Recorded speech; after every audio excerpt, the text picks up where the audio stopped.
দেখেন ভাই, ভিডিওটা দেখেন। একটা জাহাজ কতটুকু নাম্বা হতে পারে, আগ থেকে লাস্ট পর্যন্ত না দেখলে ভিডিওটা আপনি বুঝতেই পারবেন না।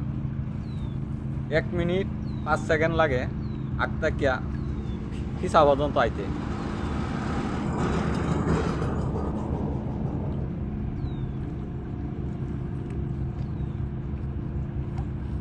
ভিডিওটা দেখার পাশাপাশি একটা লাইক কমেন্ট শেয়ার করে দিবেন।